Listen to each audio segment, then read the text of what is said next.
So, firstly, you're going to want to create a new, or actually, not a new one, because since this already exists, we're going to go into the Crosshair blueprint, and currently it is literally just this. It does absolutely nothing. It's just this singular image. It does absolutely nothing.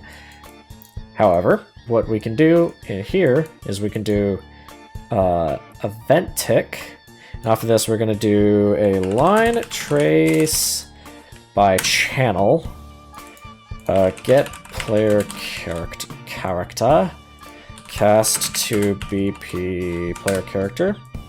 For yours, it might be BP human for the tutorials project. I totally forgot.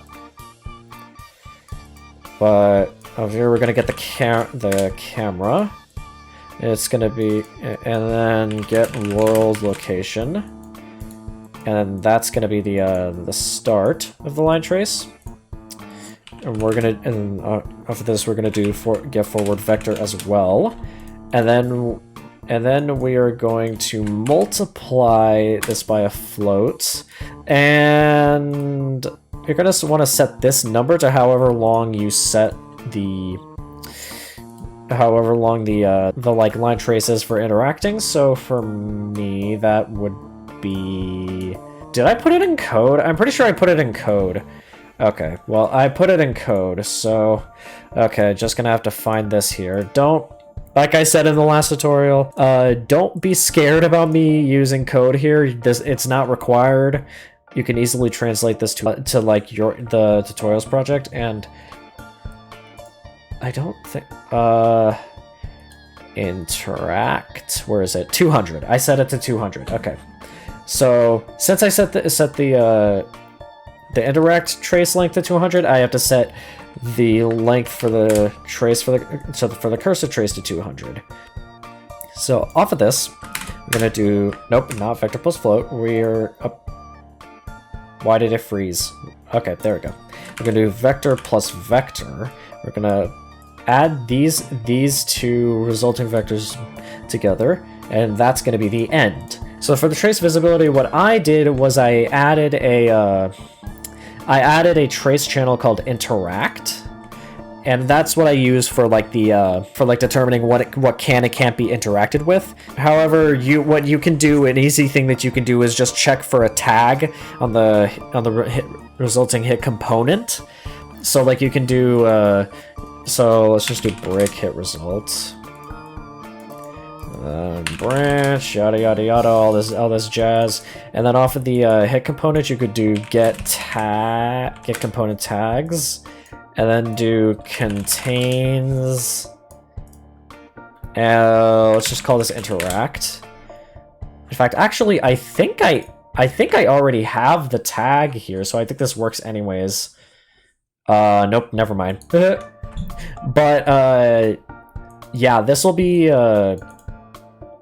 you can just use tags, and so you can just open up say the door blueprint, and then click on the door mesh, go to tags, add a tag, call it interact, and then the cursor will react with the door mesh.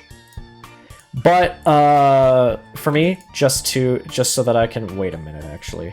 I think I have to do this anyways.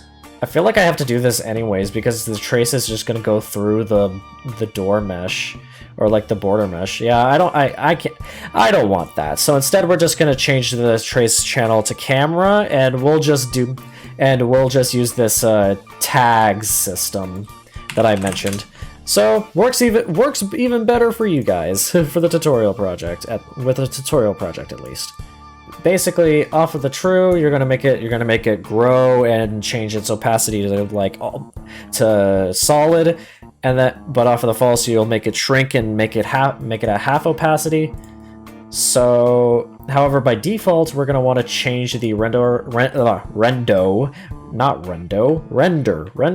We're gonna change the render opacity to 0.5 so that it looks like that. And then we're gonna make a new animation. We're gonna call this grow. And then we're gonna click on the image and click on track and add the image. and then click on the plus button with track on it, and we're gonna where is it? Transform. And we're gonna change the transform, and it's gonna be the scale, and let's make it 0.25 seconds. And we're gonna scale it up by 2. Let's see how that looks.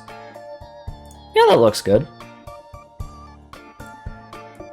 So then now it looks like that. Look at that, how lovely, how lovely. And we're also gonna wanna change the render opacity from 0.5 to 1.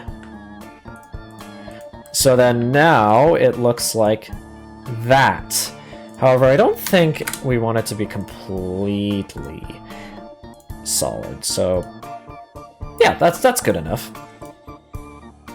That's good enough, yeah. Okay, so now we're gonna go back into the graph, go off of the true. We're gonna get the animation from here, and then drag off and do play animation. True. Play animation.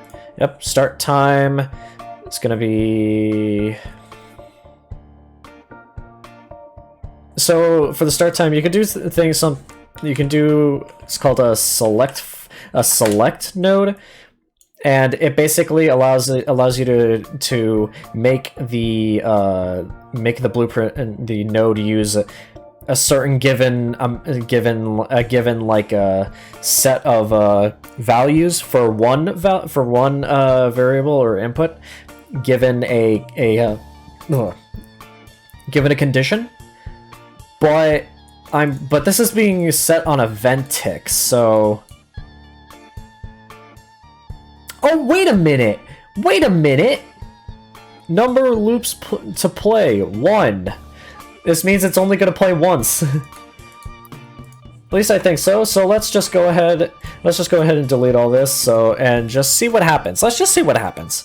And we're gonna add another select node here for the play mode. Connect that to there.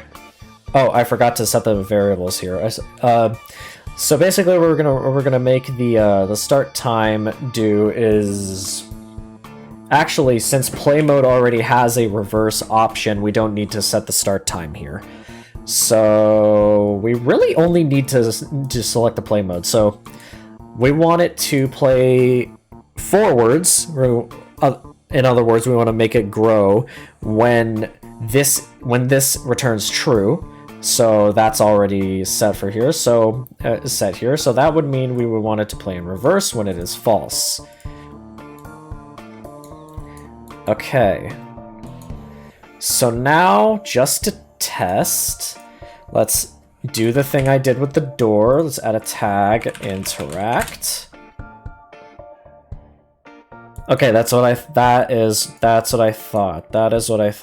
Okay, so in that case, we can't use this method. We're gonna have to do the more tedious method. But I mean, hey, at least it works. So sequence. Nice, Ocarina of Time music. Or is it Majora's Mask? I'm pretty sure it's Ocarina of Time. Anyways, I'm gonna basically copy and paste these two nodes for both of the true and false. However, the sequence nodes are gonna be for resetting each of the do onces, or like for like the opposite ends do once node.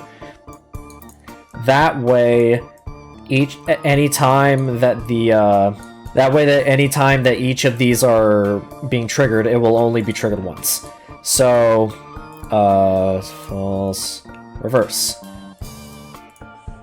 There we go. Okay. So there it is.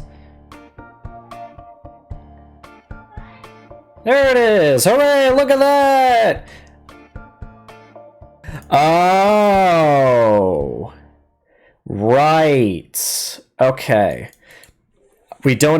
That's the reason why, because nothing is it's not doing anything off of the false. So off of the false for like the initial like return value for the trace. So we're gonna want to do that. Not do that. Or we're gonna want to take the false and connect that to here, since this is playing it in reverse. So that way, when we basically when we stop looking at a thing that is interactable, it will play it in reverse. Alright, so yeah, look at that! Hooray! Hooray! Alpha 2 cursor! Hooray! Oh crap. So yeah, that's how you do it. That's how you do it.